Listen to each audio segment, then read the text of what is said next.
Okay, welcome everyone. This is Vita again. I'm happy to be here today with Valerie Mason-John, also known by her Buddhist name of Vimalasara. Valerie is not only a poet and author of many books, but also a public speaker and a teacher in the field of mindfulness and addiction recovery. She co-founded the Mindfulness-Based Addiction Recovery MBAR program and has written extensively on how mindfulness techniques can be used to manage addiction, stress, and trauma. So Valerie, can you tell us a bit how you got started in this field? Mm, It's always by accident. I would say that how I started working, I suppose how I started working in the field of trauma actually, as you say, once upon a time I was a poet, I wrote plays, etc. And this was when I was living in the UK, and the theatre, Overhouse Theatre, had a call for them to create an educational program for children with challenging behavior. And they selected 6 of their artists. And so we hothoused and created this program to work with challenging behavior. And I always remember my friend, I'm smiling, my friend Denny. And I remember, we're going into schools working with challenging behavior, and we looked at each other and said, we don't know what we've got ourselves into, do we? And I think definitely that really, yeah, that really influenced the direction of my life. I ended up working for the leading organization in conflict in the education system, Leap Confronting Conflict, and we worked with gangs, we worked with incarcerated people, and I've worked with Streets Alive, which was a theatre program working with the homeless and trauma. So back in that day, the word wasn't trauma, challenging behavior, conflict resolution. Now we're talking about trauma. And I suppose really what's put me in the heart seat of all of that is I co-wrote a book called 8-Step Recovery using the Buddhist teachings to overcome addiction, and which is a complement, I would say, to the 12-step movement. And there are meetings all over the world, free meetings, just like 12-step meetings. And Gabor Mate, because I live in the same area as Gabor, actually wrote the foreword for that book. And that really brought Gabor into my life. And I started following him and just being really inspired in inquiry, because I had been doing inquiry for years, but I watched Gabor and it's like I've met the maestro of inquiry. And the story's history, I became one of the founding facilitators of his work, Compassionate Inquiry, and worked with him and Sat Duran and many other people to help create this thing that's gone into the world, Compassionate Inquiry. So that's how really my journey into trauma, addiction, etc., explicit. I think definitely I was working with trauma for years, but really kind of explicit with addiction, etc. Definitely in the last 15 years. Can you say something about the actual process of inquiry you do with this compassionate inquiry? I haven't heard much about it, and I know a lot of mindfulness teachers have some struggle with how to do inquiry in Well, perhaps. that really surprises me, because inquiry is really part of the Buddhist teachings and part of mindfulness. So in a way, I rather than saying what the process is of compassionate inquiry, what I would say inquiry is about getting curious about somebody's experience. And so it might be, I might say, I noticed that you turned your head. Mhm. What's going on for you? So rather than actually make an interpretation, you see somebody's turned their head and you're clocking in your head, this is what's happened. It's about letting go of all agenda, So it's like, yeah, I notice you turned your head. What's going on for you? I notice that actually you're rocking at the moment.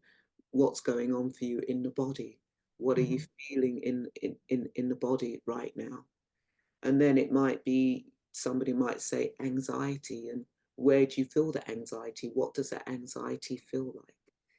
And then it might be, the person might say, what it feels like, it it feels like I'm having an argument with somebody, might act and then would say, actually, I hear that's what you're thinking, that actually, what are you actually feeling? So really separating out thinking from feeling or thoughts from feeling so that people can actually get some empowerment. And then again, actually, with the compassionate inquiry, it'd be like, I'm feeling really frustrated, which isn't a feeling, but it would be like, when was the first time you experienced frustration? And so we're continuing inquiry. In terms of inquiry in the Buddhist teaching, it's about letting go of self. Yeah, letting go of the stories. And that's what we're doing with inquiry all the time, is letting go of stories so that you can become lighter, Mhm. lighter within your heart mind. Yeah, letting go of some of those, what the internal family systems say, letting go of some of those legacy burdens, those burdens that have been passed down to us. Yeah. Yeah. Oh, that's beautiful. So I know on your website you talk about and you said earlier you've worked a lot with what you call conflict transformation. So what part is your Buddhist training and mindfulness play in that? Like what practices do you recommend for conflict transformation? Well, Vito, it's really interesting because when I think of the teachings, the Dharma, the teachings, and I want to kind of take it out of Buddhist because it's almost like, oh, I'm not Buddhist. I Yeah. can't access these, and so again, what I'd always say, that these teachings actually, for me, are the oldest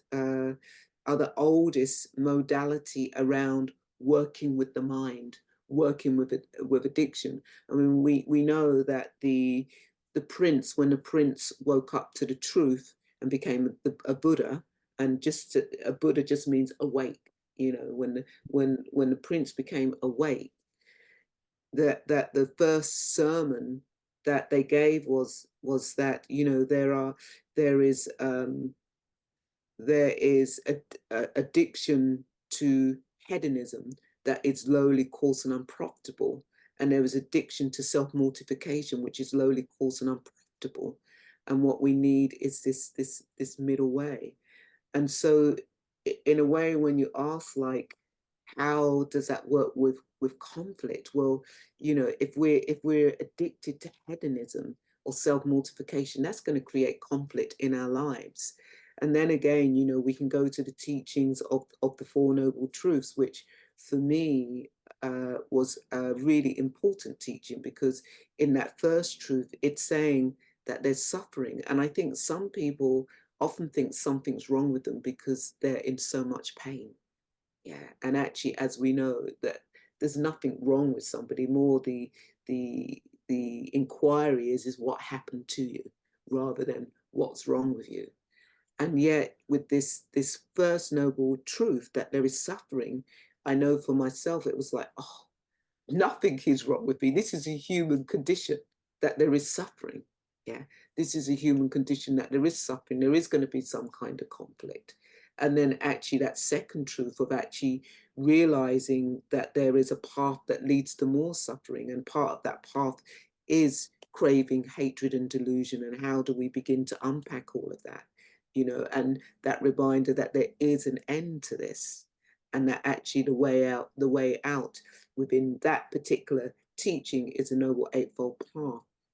And coming back to your question, I think mindfulness, uh, an important part of the teachings, is a way to unfetter ourselves, to actually let go of some of those mental states that create conflict in our lives. Yeah, absolutely.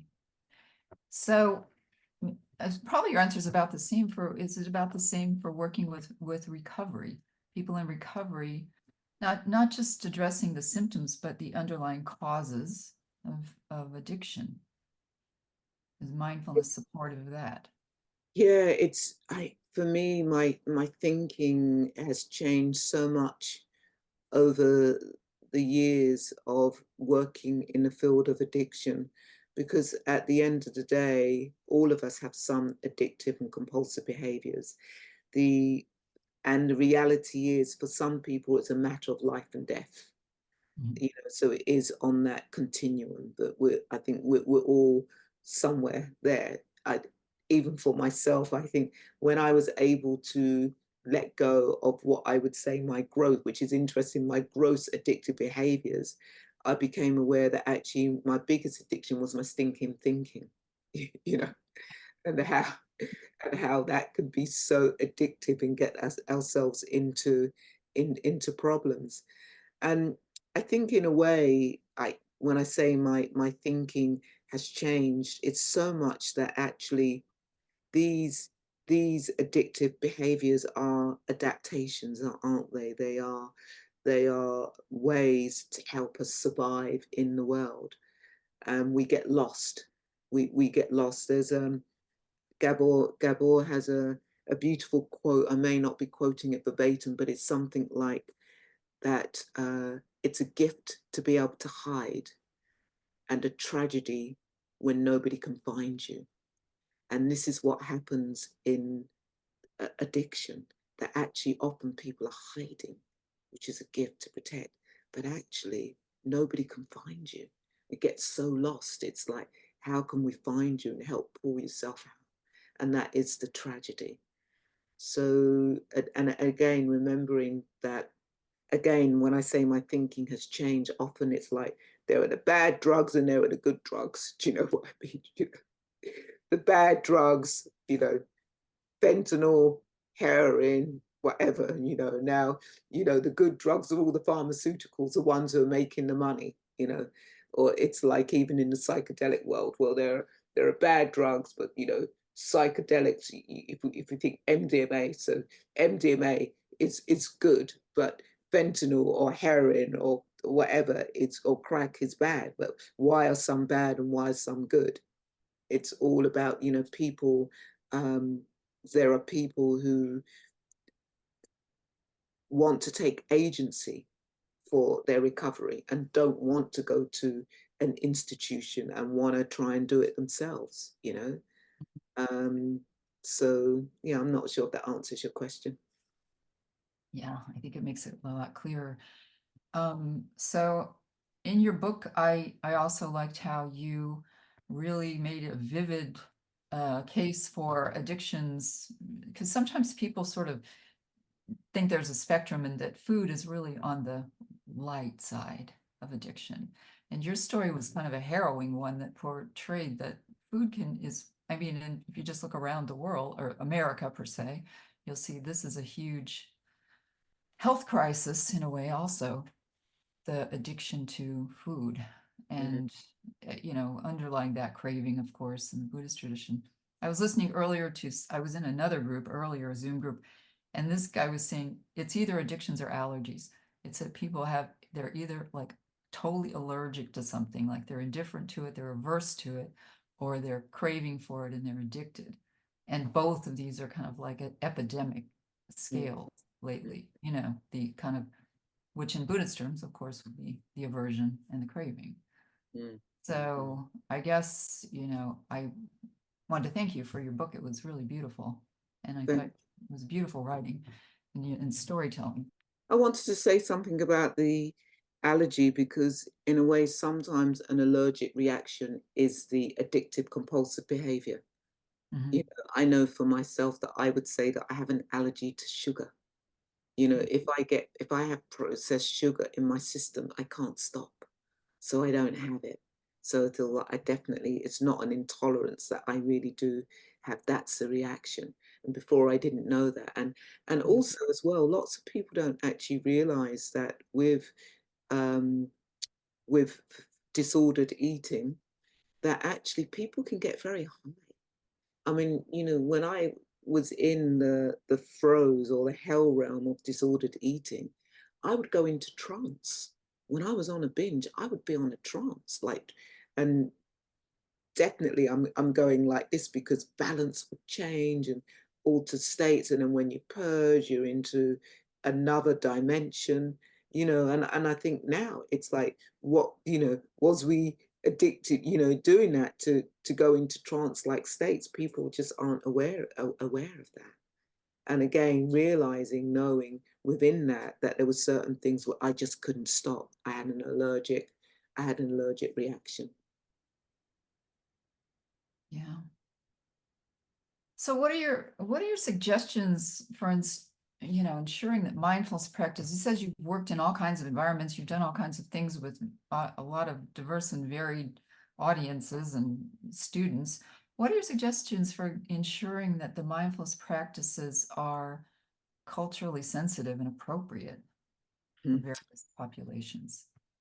That is a really great question, and where do we begin? I mean, it's a conversation that will take many weeks and months and years. I think, firstly, what's really important is that when we think of mindfulness in North America, we have to remember that the people who brought mindfulness to the US were the Chinese in the 1800s. And I think this is really important.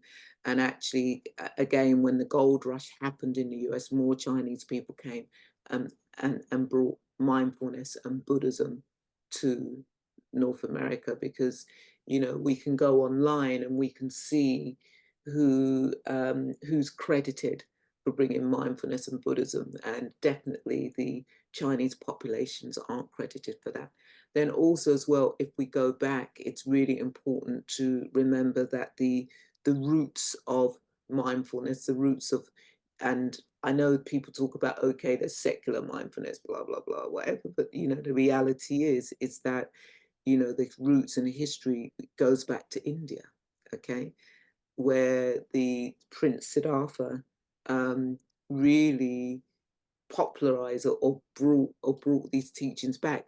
I think also what's really important is remembering that it's said that the Buddha rediscovered the way. So if something was rediscovered, we know that these teachings most probably existed before the Buddha rediscovered the way. Yeah.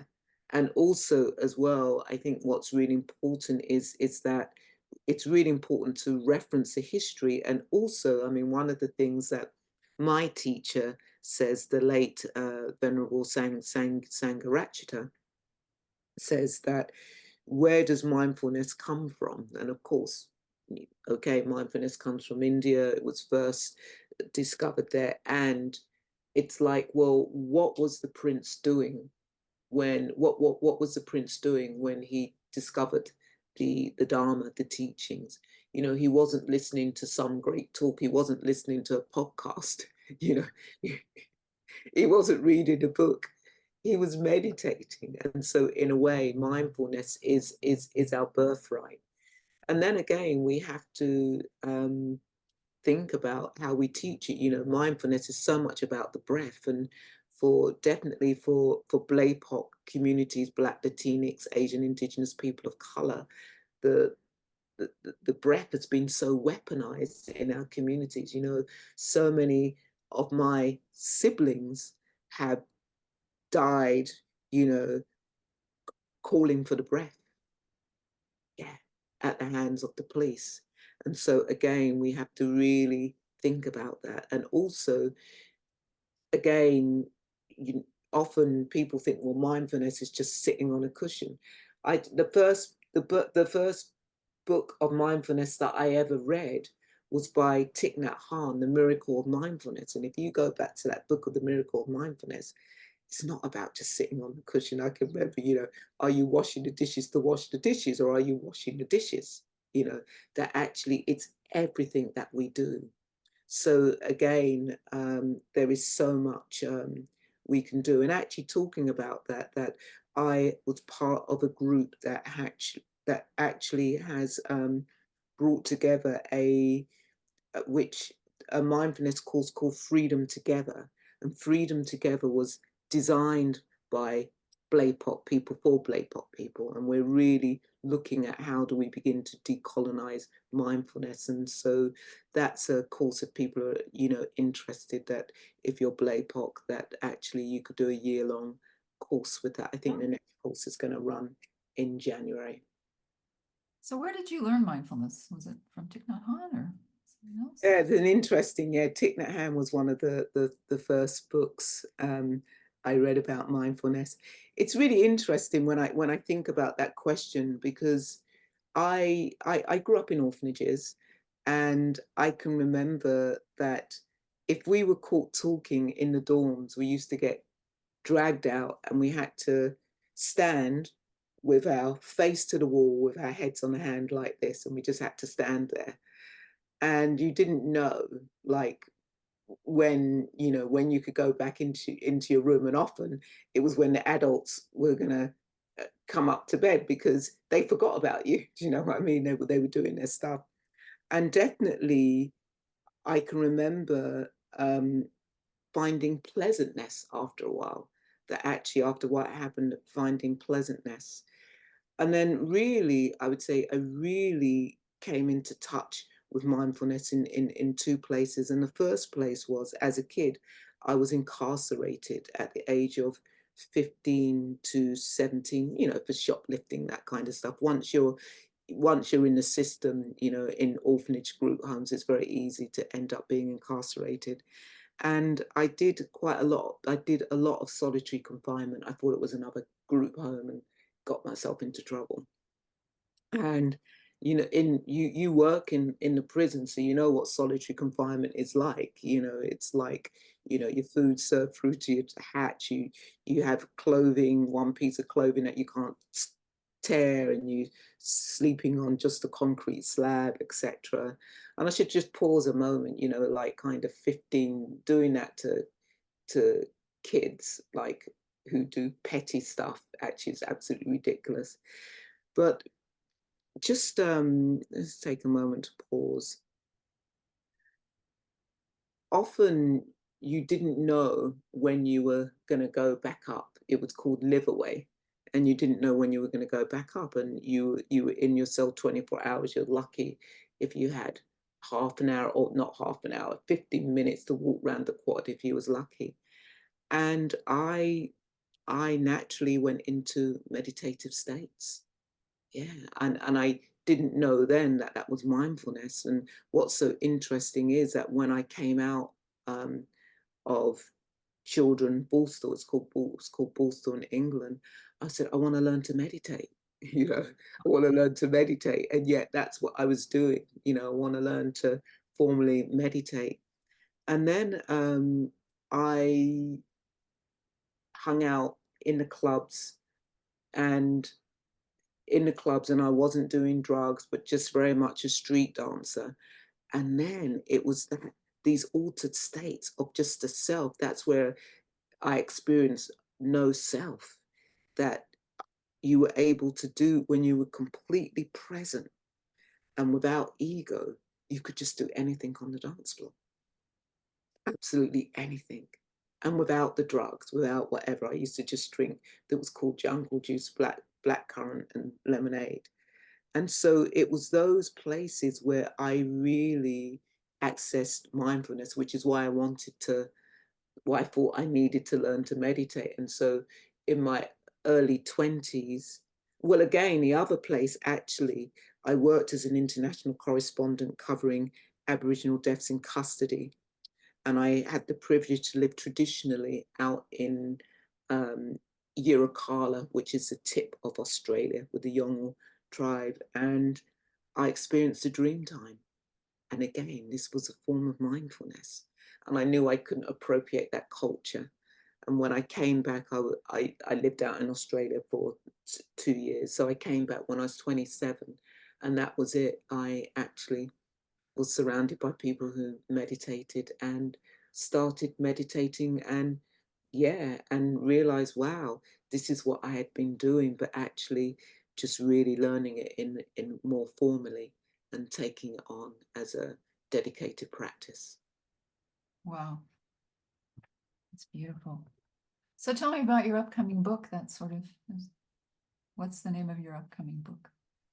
Yeah, my upcoming book is, and I'd say it's a pocket book. This was the thing of, actually, there's so much out there. People have got such short bandwidth. Even myself, I've got these books, and it's like, oh, I'm trying to read. It's an achievement when I get to read a whole book. I'm like, yay! I finished the book. You know, you start reading it as achievement. I don't know. I'm trying to read two books at the moment, actually. A book called Awake and a book called Decolonizing Therapy, and I will get there. So it's a pocket book, really looking at that actually for people who want something quick, but you can have something longer. It's called a first aid kit for the mind, breaking the cycle of habitual behaviors. And really, it was just really looking at where we have a first aid kit for the body. Why don't we have a first aid kit for the mind? And actually, and what I'm doing is that we've got it, everything we need. So it's nothing, you don't have to buy anything in this first aid kit. So I'm really kind of exploring what we've got within us. And of course, the breath, coming back to mindfulness. The breath is medicine. You know, we talk about medicine, and we talk about psychedelics, and we talk about meditation, and we talk about um, whatever, all these different modalities. And I think all these modalities, psychedelics, etc., are helpful. And we have the breath.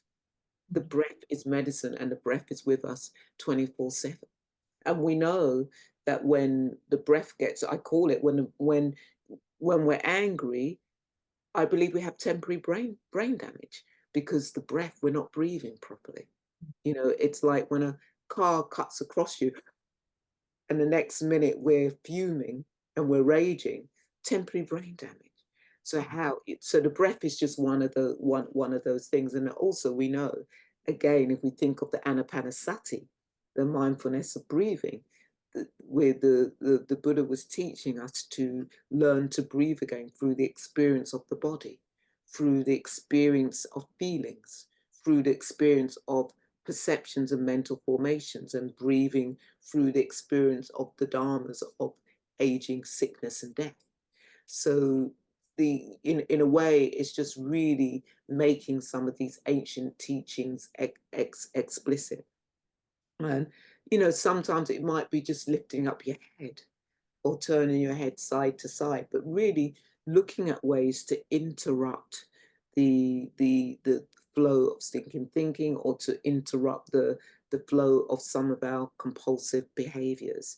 So yeah, it's a first aid kit for the mind. And also, you can open the book and get a nugget of wisdom on one page. So you can open a book like a pack of cards, and see what you get in a way. So hopefully, people will get something from it.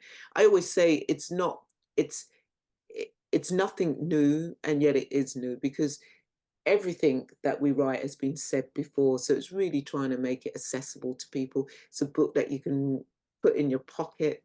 Hopefully it will feel nice in your hand, and it's like, okay, let me open up this page and see what's happening. And Wow.